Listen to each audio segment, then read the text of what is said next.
കൊണ്ട് എല്ലാം കൂടെ ഒരു കോമ്പിനേഷനാണ് അലങ്കൃത പൃഥ്വിരാജ്. അപ്പോൾ അതുകൊണ്ട് എല്ലാ അനുഗ്രഹങ്ങളും അതേ ഉള്ളൂ പറയാൻ. കൂടുതൽ എന്താ പറയാനാ, 8 വയസ്സാവാൻ പോകുന്ന കുഞ്ഞിനോട്. ഇനി ഒരു പിക്ചറും കൂടെ ഉള്ളൂ, എന്താണെന്ന് നോക്കാം. 50-ാം വർഷത്തില് എനിക്ക് തോന്നുന്നു ഏറ്റവും കൂടുതൽ മല്ലിക ആന്റി ആ 50th ഇയറിൽ മിസ് ചെയ്തത് സുഖേട്ടനെയാണോ? തീർച്ചയായിട്ടും. എന്താ സംശയമോളെ, കൊള്ളാം. എനിക്ക് ജീവിതം തന്ന, എനിക്കിതെല്ലാം തന്ന ഒരു ദൈവ അവതാരം പോലെയുള്ളൊരു മനുഷ്യനാണ് അദ്ദേഹം. അദ്ദേഹം ഇല്ലാതെയൊക്കെ ഇതിങ്ങനെ കൊണ്ടുപോകുന്നത് ഒരുപാട് കാര്യങ്ങൾ ഞാൻ സഹിക്കുന്നുണ്ട്, പക്ഷെ അത് പുറത്ത് പറയുന്നില്ലെന്ന് മാത്രം. എനിക്കിങ്ങനെ ഒരു ജീവിതം കിട്ടുമെന്ന് സ്വപ്നത്തിൽ പോലും ഞാൻ വിചാരിച്ചതല്ല. അതും ആ ഒരു കഷ്ടപ്പാടുമില്ലാതെ ജീവിതം മുമ്പോട്ട് കൊണ്ടുപോകാനായിട്ട് എല്ലാം തയ്യാറാക്കി വെച്ചിട്ട് കറക്റ്റായിട്ട് പോയ ഒരാളാണ് അദ്ദേഹം. ഇദ്ദേഹം ഇല്ലെങ്കിൽ ഇവരാരും ഇല്ല, എല്ലാം ബിഗ് സീറോയാ. പിന്നെ എന്നാലും എന്തായാലും ഒരു കാര്യം ഇപ്പൊ സുഖേട്ടൻ ഇത് കാണുന്നുണ്ട്. മല്ലികാന്റിയുടെ മല്ലികാന്റി പറഞ്ഞു ഞാൻ കാണാറുണ്ട്, സംസാരിക്കാറുണ്ട് എന്നൊക്കെ പറഞ്ഞു. വീട്ടിലിരുന്ന് പറയാറുണ്ട് മക്കളോട്, എന്നെക്കാട്ടിൽ നല്ല ആർട്ടിസ്റ്റാണ് നിൻ്റെ അമ്മ എന്ന്. അതുകൊണ്ടാണോ എന്നറിയില്ല, അതോ എപ്പോഴും പറയും എടപ്പാളുകാർ നേരത്തെ പോകും, 55 വയസ്സാണ് മാക്സിമം ആയുസ് എന്നൊക്കെ പറയും. ഏതായാലും എൻ്റെ സുഖേട്ടായി ഇത്രത്തോളം എത്തി ഉണ്ടായിരുന്നെങ്കിൽ എനിക്ക് എന്തൊരു ബലമായിരുന്നു തന്നെ. അതൊന്ന് ആലോചിച്ച് നോക്കിയാൽ മതി അവിടെ ഇരുന്ന് കേട്ടാ. ഞാൻ ഒന്നും പറയുന്നില്ല. Thank you. ഒരു വലിയ കൈയടി കൊടുക്കുകയാണ്. മനസ്സറിഞ്ഞ് തന്നെ മല്ലിക ആന്റി നമ്മളോട് മനസ്സറിഞ്ഞ് ഇത് ചെയ്തിരിക്കുന്നു. ഇത്രയും സുഖുവേട്ടൻ്റെ കാര്യം പറഞ്ഞു, ഒരു പൊട്ടിക്കൊന്ന് ഞങ്ങളുടെ കണ്ണ് നിറഞ്ഞു പോയൊരു മൊമെന്റും കൂടെ ഞാൻ പറയാം. 50-ാം വർഷം ആഘോഷിക്കുന്ന സമയത്ത് പൃഥ്വി അങ്ങനെ ഒരിക്കലും എടറി ഒരു പബ്ലിക് സ്പേസിൽ ഞങ്ങൾ ആരും കണ്ടിട്ടില്ല. പറഞ്ഞത് സത്യമാണ് കേട്ടോ. കാരണം പൃഥ്വി അങ്ങ് സൗണ്ടൊക്കെ ഇടറിയിട്ട് പറഞ്ഞു, എന്താണ് അമ്മ എന്ന് ഉള്ളത് ഒന്നുമല്ല, ഞാനും ഇന്ന് ചേട്ടന് നിൽക്കുന്നു, അതാണ് അമ്മ എന്ത് ചെയ്തു എന്നുള്ളതിന് ഉത്തരമെന്ന് പറഞ്ഞു. എനിക്ക് തോന്നുന്നു അത് മല്ലികാന്റി ആ ഒരു സമയത്ത് ഇമോഷണൽ ആകുന്നത് ഞങ്ങൾ കണ്ടു. പൃഥ്വിനെ അങ്ങനെ ഞങ്ങൾ കണ്ടിട്ടില്ല. ഞങ്ങൾക്കും എവിടെ ഒരു സങ്കടം തട്ടി. അല്ല, സത്യമാണ്. എന്താ വെച്ചാൽ ഇവർ കൊച്ചു 10ലും 12ലും ഒക്കെ ആയി അങ്ങോട്ട് വന്ന് വളർന്നു വരുന്നല്ലേ ഉള്ളൂ. മരിച്ചൊരു 4-5 മാസമെങ്കിലും എൻ്റെ കൂടെ വന്ന് കിടക്കുകയിടവും പോലും. അപ്പോൾ ഞാൻ ചോദിക്കുന്നത് എന്ത് പതിവില്ലാതെ അവർക്ക് റൂമൊക്കെ ഉണ്ട്. ട്രിവാൻഡ്രത്തൊരു വീട്ടിൽ പോയി അപ്പോൾ എപ്പോൾ നോക്കിയാലും സ്കൂളിൽ നിന്ന് വന്ന് വല്ലതൊന്ന് കഴിച്ച് ചോടി വന്ന് രണ്ടും കൂടെ ഇടുമ്പോൾ ഞാൻ എന്തോ മോനെ ഹോംവർക്കൊക്കെ ഇല്ലേ? ഉണ്ട്. അമ്മ എന്തിനാ ഇപ്പം കിടക്കുന്നത്? ഇപ്പോൾ ഇറ്റ്സ് ഓൺലി 4 o'clock. അമ്മ എന്തിനാ ഇപ്പം കിടക്കുന്നത്? ഞാൻ അല്ല, അമ്മ ചുമ്മാ ഇരുന്നിട്ട് അമ്മൂമ്മയായിട്ട് വർത്താനം പറഞ്ഞിരിക്കും. അപ്പോൾ അന്ന് എൻ്റെ അമ്മ കൂടെ വന്ന് നിൽക്കും. സുഖേട്ടൻ പോയതിന് ശേഷം എൻ്റെ കൂടെ ആയിരുന്നു. അപ്പോൾ അങ്ങനെ അത് വേണ്ട, അമ്മ എഴുന്നേറ്റിരിക്കുക. അപ്പോൾ എനിക്കിങ്ങനെ പോകെ എനിക്ക് തോന്നി, ഈശ്വര, എൻ്റെ ഈ ഒരു ചെറിയൊരു ഡിപ്രസീവായിട്ട് ഞാൻ ഇരിക്കുന്നതോ അല്ലെങ്കിൽ എൻ്റെ ഒരു ഓഫ് മൂഡ് സമയങ്ങളൊക്കെ അവർ പെട്ടെന്ന് തിരിച്ചറിയുന്നത്. അപ്പോൾ എനിക്കൊരു പേടിയായി. സുഖേട്ടൻ എപ്പോഴും പറയും, ഒരു കാര്യം മാത്രം, മക്കളെ പഠിപ്പിക്കണം, എവിടെ കൊണ്ട് ചെന്ന് നിർത്തിയാലും 4 കാലം നിൽക്കണം, അന്തസ്സായിട്ട്. കുഞ്ഞുങ്ങൾ ആരെങ്കിലും എന്തെങ്കിലും ചോദിച്ചാൽ അത് പറയാൻ പഠിക്കണം, ആവശ്യമില്ലാത്ത ഇതിലൊന്നും കയറി ഇടപെടരുത്, കള്ളം പറയരുത്. പോലെ സത്യം പറയുമ്പോൾ അത് കേൾക്കുമ്പോഴുള്ളൊരു വിമിഷ്ടമേ ഉള്ളൂ, പിറ്റേ ദിവസം അതൊക്കെ തീരും. കള്ളം പറഞ്ഞാൽ മാസങ്ങളോളം പറഞ്ഞവനും കേട്ടവനും കുറ്റക്കാരൻ. അല്ല ചേച്ചി, എന്നാൽ ആ ഒരു സ്റ്റേജ് എങ്ങനെയാണ് താണ്ടിയത്? കാരണം ചേച്ചി ഒരു ചെറിയൊരു ഡിപ്രസീവ് ഫേസിലേക്ക് പോയി എന്ന് പറഞ്ഞു. പിന്നെ പൃഥ്വിയുടെ ഇന്റർവ്യൂവിൽ തന്നെ കേട്ടിട്ടുണ്ട്, ഒട്ടും വയ്യാതെ ഒരു അവസ്ഥയിലൊന്നും ആയിരുന്നില്ല സുഖുവേട്ടൻ. ഒരു മൂന്നാറിന്ന് വരെ ഞങ്ങൾക്ക് ഒരു ഫാം ഹൗസ് ഒക്കെ ഉണ്ടായിരുന്നു അവിടെ കാന്തല്ലൂർ എന്ന സ്ഥലത്ത്. അവിടെ നിന്ന് തിരിച്ചു വരിക, പുറം വേദന എന്നൊക്കെ പറഞ്ഞു രാവിലെ.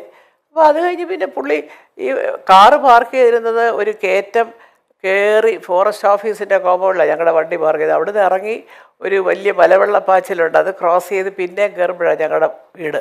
അപ്പോൾ അവിടെ വീട്ടിൽ നോക്കിയാൽ റോഡൊക്കെ കാണാം. പക്ഷേ ഇതെല്ലാം നടന്നു വന്ന് കയറി, സാറ് പോകണം, സാർ പോട്ടെ പോയിട്ട് പുറം ഒരു വേദന, തണുപ്പിൻ്റെ ആയിരിക്കും എന്നൊക്കെ പറഞ്ഞ് പോയ ഒരാളാണ്. എറണാകുളത്ത് നിന്നപ്പോൾ കുറച്ച് കൂടുതലാണെന്ന് പോയപ്പോഴാണ് ഞാൻ കരുണാകരൻ സാറിൻ്റെ മകൾ പത്മജയുടെ ഹസ്ബൻഡ് ഡോക്ടർ വേണു, ഞങ്ങൾ കുടുംബപരമായിട്ടൊന്ന് വലിയ അടുപ്പമൊക്കെയാണ്, അവിടെ ചെന്നു. അപ്പോൾ വേണു പറഞ്ഞ് നമുക്കൊരു കാര്യം ചെയ്യാം, സുഖം ഇച്ചിരി BP യുടെ മരുന്നൊക്കെ കഴിക്കുന്ന ഒരാളല്ലേ, അപ്പോൾ അത് നോക്കാമെന്നൊക്കെ പറഞ്ഞ് പെട്ടെന്ന് പിന്നെ ഒരു ഡോക്ടറെ കൊണ്ട് നോക്കിയപ്പോൾ ഭയങ്കര ഫ്ലക്ച്വേഷൻ, ECG നോക്കിയപ്പോൾ, അല്ല അത് വേണ്ട ചേച്ചി, നമുക്കന്ന് അഡ്മിറ്റ് ചെയ്യാം പറഞ്ഞ് അഡ്മിറ്റ് ചെയ്ത ആളാണ്. 4-ാം ദിവസം ഉച്ചയ്ക്ക് 2:30 പോകുന്നത്.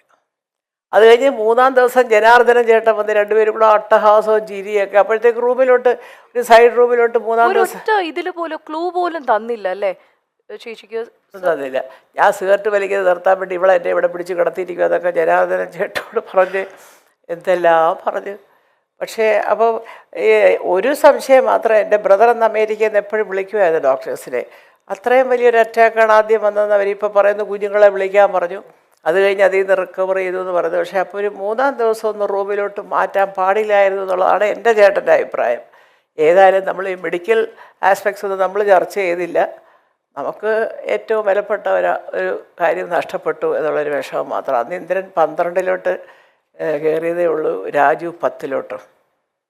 ഏറ്റവും കൂടുതൽ അത് ഇമ്പാക്ട് ചെയ്തത് കാരണം പൃഥ്വിയൊക്കെ വളരെ ഒരു ജസ്റ്റ് ഒരു ഷെയ്ഡ് ഓഫ് ഇമോഷൻ പോലും ഇല്ലാതെ നിൽക്കുന്ന ഒരു വീഡിയോ ഇപ്പോഴൊക്കെ ബോഡിയുടെ അടുത്ത് നിൽക്കുന്നത് സുഖമായിട്ട് കിടക്കുകയാണ്, പൃഥ്വി അനങ്ങാതെ നിൽക്കുകയാണ്, പൃഥ്വിയുടെ ഒരു ഭാവമാറ്റം. ഇപ്പോഴും ഒരു സ്വഭാവം അങ്ങനെയാ. ഒരുപാട് ദുഃഖങ്ങൾ ഇങ്ങനെ ഉള്ളിലൊതുക്കും. അപ്പോൾ പലരും പറയും അതൊന്ന് മാറ്റണം, പൃഥ്വിയുടെ ഇന്ദ്രനെ പോലൊന്നും കരഞ്ഞാലും കുഴപ്പമില്ല, ഇങ്ങനെ ഉടക്കി പിടിച്ച് നിൽക്കരുത് എന്നൊക്കെ പറയാറൊക്കെ ഉണ്ട്. പക്ഷേ കുറച്ചൊക്കെ മാറിയിട്ടുണ്ടാകും. പിന്നെ അതൊരു പെട്ടെന്ന് കൊച്ചുകുട്ടികളല്ലേ, ഓർക്കാപ്പുറത്ത് ഇന്നലെ വരെ കൂടെ ഉണ്ടായിരുന്ന അച്ഛനങ്ങ് പോയി എന്നൊക്കെ പറയുമ്പോൾ അവർക്ക് ഉൾക്കൊള്ളാൻ ഒരു വലിയ പ്രയാസമായിരുന്നു. അപ്പോൾ പിന്നെ ഞാൻ കുറേശ്ശെ മാറി ഈ പറഞ്ഞ പോലെ ഈ സീരിയലിൽ വന്ന് അഭിനയിച്ചു. ഞാൻ ഇച്ചിരി തമാശയൊക്കെ പറഞ്ഞ് പിള്ളേരെ അവരങ്ങ് മാറി മിടുക്കരായിട്ട് എല്ലാവരും 10th 12th ഒക്കെ കഴിഞ്ഞ് ഓരോ സ്ഥലത്തേക്കൊക്കെ പോയി പഠിക്കാനൊക്കെ പോയി കഴിഞ്ഞപ്പോഴാണ് എനിക്കൊരു സമാധാനമായത്. ദൈവമേ, ഞാനിങ്ങനെ ഇരുന്നിരുന്നെങ്കിൽ ഇവരുടെ ഇതൊക്കെ പോയനേമായിരുന്നല്ലോ എന്നെനിക്ക് തോന്നിയത് അപ്പോഴാണ്. അതിനുശേഷം പിന്നെ ഞാൻ പിള്ളേരുടെ മുമ്പിൽ ഞാനൊരു മൂഡ് ഓഫ് അത് ചോദിക്കും, ഇപ്പോഴും ചോദിക്കും.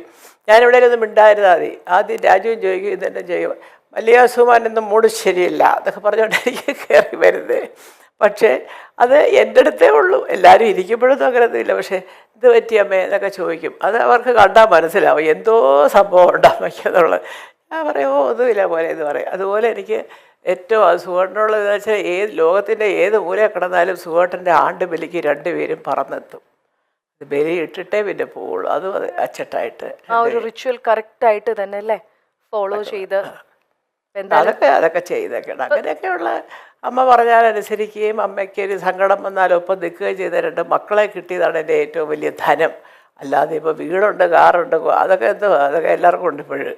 അതൊന്നും ഞാൻ അത്ര വലിയ കാര്യമായിട്ട് ഇനി എനിക്ക് അങ്ങനത്തെ ഒരു അത്യാഗ്രഹങ്ങളും ഇല്ല. എന്താണ് ശരിക്കും മല്ലിക ആൻറ്റി ഇതില് ഇന്ദ്രന്റെ ഫോട്ടോ എടുത്തപ്പോഴത്തേക്കും മല്ലിക ആൻറ്റി പറഞ്ഞൊരു കാര്യമുണ്ട്, എൻ്റെ കാലം കഴിഞ്ഞാലും ഇനി മല്ലിക ആൻറ്റീനെ മുന്നോട്ട് നയിക്കുന്നത് എന്താണ്? ഇനി മല്ലിക ആൻറ്റിക്ക് എന്തെങ്കിലും ഒരു ആഗ്രഹം ഉണ്ടോ ഇനി ചെയ്തു ഇല്ല, എനിക്ക് അങ്ങനത്തെ ഒരു ആഗ്രഹങ്ങളും ഇല്ല. എൻ്റെ ആഗ്രഹം എന്താണെന്ന് വെച്ചാൽ നമ്മുടെ കാലം കഴിഞ്ഞാലും ഈശ്വരൻ ഞാൻ ഈ ഭാര്യമാർക്കും പറഞ്ഞു കൊടുക്കുമ്പോൾ ഒരു കാരണവശാലും അവർ തമ്മിലുള്ള ഈ സ്നേഹം കുറയാനായിട്ട് ഒന്നും നിങ്ങൾ വേറെ കൊണ്ടില്ല. ചിലപ്പോൾ ഒരു പക്ഷേ ചേട്ടൻ കുറച്ച് കൂടുതൽ സ്നേഹം കാണിച്ചു തന്നിരിക്കുക അനിയനോട്, അനിയൻ ചിലപ്പോൾ എന്താ ഏട്ടാ പ്രശ്നം എന്ന് ചോദിച്ചു തരിക, അതിപ്പോൾ അവരുടെ കാര്യമല്ലേ വിട്ടേരെ എന്നൊരു നിലപാട് നിങ്ങൾ എടുക്കരുത്. അമ്മയോട് സ്നേഹമാണ്, അയ്യോ എന്താ അമ്മ അങ്ങനെ പറഞ്ഞാൽ അവർ 2 പേരും അനുസരിക്കും കേട്ടോ.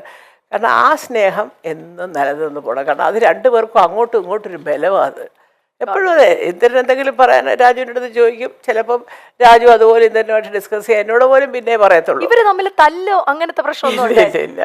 കൊച്ചിലെ ഉണ്ടായിരുന്നു തല്ല, ഒന്നാം തരം തല്ലുണ്ടായിരുന്നു. അല്ല പൃഥ്വി ഇന്ദ്രനെയാ. കൊച്ചിലെ അവ കുഞ്ഞാല് 3 വയസ്സിന്റെ വ്യത്യാസമുണ്ട് ഇവര് തമ്മിൽ. 2-3-2.25 വയസ്സിനെ പറ്റുന്നില്ല. കാരണം പൃഥ്വി വളരെ സൈലന്റ് ആയിട്ടേ നമ്മൾ കണ്ടിട്ടുള്ളൂ. അല്ലല്ല അങ്ങനെയല്ല. അവന്റെ കളിപ്പാട്ടം ഇന്ദ്രൻ എടുക്കാൻ പാടില്ല. അതേസമയം ഇന്ദ്രന്റെ കളിപ്പാട്ടം അവരെടുത്തോണ്ട് ഇന്ദ്രൻ ഒരു ട്രാക്ടർ ഉണ്ടായിരുന്നു, അത് കുറച്ച് കഴിയുമ്പോൾ അത് പൃഥ്വി ഓടിക്കലായി. അത് ഇന്ദ്രന് കൊടുക്കത്തില്ല. അപ്പോഴും ഇന്ദ്രൻ പറയും, പാവം അമ്മ, അവൻ കുഞ്ഞല്ലേ, അവരെടുത്തോട്ടത്. ഞാനപ്പോ പറയുകയും ചെയ്തു, അയ്യോ പാവ ഇവൻ ഇങ്ങനെ പാവമായി പോയതൊക്കെ. ഞാൻ കുറുമ്പ് പൃഥ്വിക്ക് തന്നെ ആയിരുന്നു. കുറുമ്പ് പൃഥ്വിക്ക് തന്നെ. പിന്നെ എപ്പോഴാണ് ആ ഒരു അത് മാറി? പിന്നെ ഒരു സ്കൂളിലൊക്കെ പോയി ഒരു 3rd സ്റ്റാൻഡേർഡൊക്കെ ആയപ്പോൾ ഇന്ദ്രൻ അപ്പോഴത്തേക്ക് ചേട്ടൻ എന്നുള്ള ഒരു സ്നേഹം വന്നു. ഇവർ 2 പേരും കൂടെ ഒന്നിച്ചേ കളിക്കുകയുള്ളൂ. സുഖേട്ടനും അത് ശ്രദ്ധിക്കാറുണ്ട്. വല്ലത് ഡ്രൈവറെയോ ആരെങ്കിലും ഒക്കെ കൂട്ടിയൊക്കെ വിടുകയാണെങ്കിൽ ഇവരെ 2 പേരെയും കൂടെ വിടത്തുള്ളൂ. എന്നാലും മല്ലിക ആന്റിയുടെ തല്ല് ഇവരിൽ ആർക്കായിരിക്കും കൂടുതൽ കിട്ടിയിട്ടുണ്ടാവുക? തല്ല് തല്ലല്ല, ഈ ചെവിക്ക് കൊടുത്തൊക്കെ കിട്ടിയ ഇന്ദ്രനാ. ഹോംവർക്ക് അന്ന് അവിടെ തമിഴ് കമ്പൽസറിയാ. അപ്പം ഞാൻ അതുകൊണ്ട് തമിഴ് അത്യാവശ്യം എഴുതുകയും പറയുകയും വായിക്കുകയൊക്കെ ചെയ്യും കേട്ടോ ഞാൻ. അപ്പോൾ അത് പഠിക്കാനായിട്ട് ഇവന് വലിയ തമിഴ് അക്ഷരം എഴുതാൻ വലിയ പാടാണ്. അപ്പോൾ ഞാൻ ചെവി പോലെ നാളെ ഹോംവർക്ക് എഴുത് എന്നൊക്കെ പറഞ്ഞ് കൊടുക്കും. അപ്പോൾ ഇപ്പം ഞാൻ ആലോചിക്കുക, അയ്യോ പാവം എൻ്റെ കുഞ്ഞിനെ ഒന്നും പഠിപ്പിക്കാതെ അവരിപ്പോൾ തമിഴ് സിനിമയിൽ വരെ അഭിനയിക്കുന്നു. ഇതിലൊന്നും ഒരു കാര്യവും ഇല്ല എന്നുള്ളതാണ് സത്യം. നമ്മളൊക്കെ ഇപ്പം എൻ്റെ കൊച്ചുമക്കളെ ചോദിക്കുമല്ലോ, അമ്മമ്മ കെമിസ്ട്രി മെയിൻ എടുത്തേ, അമ്മമ്മ വലിയ കാര്യത്തിൽ ഭയങ്കര ഇക്വേഷൻ അതും ഇതൊക്കെ കാണാതെ പഠിച്ചെന്ന് പറഞ്ഞു. ഇപ്പം ജീവിതത്തിൽ എപ്പോഴെങ്കിലും അമ്മമ്മ കെമിസ്ട്രിയുടെ ഒരു ഇക്വേഷൻ ഉപയോഗിക്കുന്നുണ്ടോ എന്ന് ഒരു ഉത്തരവില്ല. ഇപ്പോൾ കുട്ടികൾ അവർക്ക് പഠിക്കേണ്ട സാധനങ്ങൾ സ്വയം കണ്ടെത്തും. അവിടെ ആപ്ലിക്കേഷൻ കൊടുക്കും, അഡ്മിഷൻ വാങ്ങിക്കും, പഠിക്കും. എല്ലായ്പ്പോഴും മക്കളും മരുമക്കളും കൊച്ചുമക്കളും കൂടെയില്ല എന്ന പരിഭവമുണ്ട് മല്ലിക സുകുമാരന്. എന്നാലും അവർ സിനിമാ തിരക്കുകളുമായി കഴിയുകയാണെന്ന ധാരണയുമുണ്ട് ഈ അമ്മയ്ക്ക്. ചില അഭിമുഖങ്ങളിൽ മാത്രമാണ് മല്ലിക എന്ന അമ്മ ആ പരിഭവം പങ്കിടാറുള്ളത്. അവരുടെ ഒപ്പം ചേർന്നാൽ ഈ അമ്മയ്ക്ക് ആഘോഷമാണ്. അമ്മയുടെ ജന്മദിനം ആഘോഷമാക്കാൻ മക്കളും കൊച്ചുമക്കളും എല്ലാവരും കൂടി എത്തിയിരുന്നു. കൊച്ചുമക്കളിൽ മടിയിലിരുത്താൻ പ്രായമുള്ള ഒരാൾ ഇനി പൃഥ്വിരാജിന്റെ മകൾ അല്ലി എന്ന് വിളിക്കുന്ന അലംകൃത മാത്രമാണ്. അല്ലിമോൾ അച്ചമ്മയുടെ മടിയിൽ ഇരിക്കുന്ന വീഡിയോയും ചിത്രങ്ങളും നമ്മൾ കണ്ടിട്ടുണ്ട്. മല്ലിക സുകുമാരന്റെ 2 മക്കൾക്കും പുത്തൻ താമസ സ്ഥലം ഉറച്ച വർഷം കൂടിയാണ് ഇത്. ഇന്ദ്രജിത്തും പൂർണിമയും വർഷങ്ങളായുള്ള ഫ്ളാറ്റിലെ താമസം ഒഴിവാക്കി ഒരു വീട് വെച്ച് താമസം ആരംഭിച്ചത് ഈ വർഷമാണ്. ഇക്കൊല്ലമായിരുന്നു പാലുകാച്ചൽ. പൃഥ്വിരാജ് ഭാര്യയും മക്കളെയും കൊണ്ട് മുംബൈയിലേക്ക് താമസം മാറുകയും ചെയ്തിരുന്നു.